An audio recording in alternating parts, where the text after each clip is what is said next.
என் பேர் வித்யா. நான் அங்கே நெய்வேலியிலேருந்து தான் வந்துட்டுருக்கேன். நான் ஒரு 2 இயர்ஸாகவே மேமை பற்றி நிறையா கேள்விப்பட்டு இவங்ககிட்ட தான் போனேன். எல்லாரும் ரெக்கமெண்ட் பண்ணது பார்த்தீங்கன்னா, மேம தான் ரெக்கமெண்ட் பண்ணாங்க. அவங்ககிட்ட போங்க நல்லாயிருக்கும் நல்லாயிருக்கும்னு எல்லாருமே சொன்னது ஒரே பர்சன் தான், பிங்கி பியூட்டி பார்லர். அவங்களே தான் எல்லாருமே ரெக்கமெண்ட் பண்ணாங்க. சரி ஓகேன்னு சொல்லிட்டு நானும் வந்து இங்கே ஜாயின் பண்ணேன். ஜாயின் பண்ணி மற்றவங்க சொன்ன மாதிரி எந்த இதுவுமே இல்லாமல், அதுக்கே எனக்கு குழந்தை இருந்துச்சு. அந்த குழந்தைய கூட்டிகிட்டு வந்து தான் நான் இங்கே வந்து கற்றுக்கிட்டேன். சரி விடுங்க ஒரு நாள்ல. கூட்டிகிட்டு வந்து தான் நான் வந்து இங்கே படிக்கவே வந்தேன்.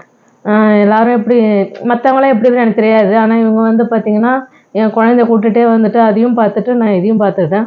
ரொம்ப சப்போர்ட்டிவாக இருந்தாங்க மேமும். அதனால நான் நல்லாவே பண்ணி இப்போ நான் முடிக்கிறதுக்குள்ளேயே நான் ஒரு 5 மேக்கப்பு அதெல்லாம் போயிட்டு வந்துட்டு எனக்கு ஒரு கான்ஃபிடென்ட் கொடுத்ததும் அவங்க தான். போங்க நல்லா பண்ணுங்க, அவங்களால பண்ண முடியும்னு ஒரு கான்ஃபிடென்ட் கொடுத்தது அவங்க தான். அவங்கள பார்த்தா நான் நிறைய கற்றுக்கிட்டேன். எல்லாரும் சொல்லுவாங்க. ஆனால் வந்து நான் நேரடியாக பார்த்துருக்கேன். ஒரு 7 மந்த் அவங்கள்ட்ட வந்து நான் நிறையா கற்றுக்கிட்டேன். சில பேர்லாம் வீட்டு வேலை செய்கிறதுக்கு ரொம்ப இது பண்ணுவாங்க.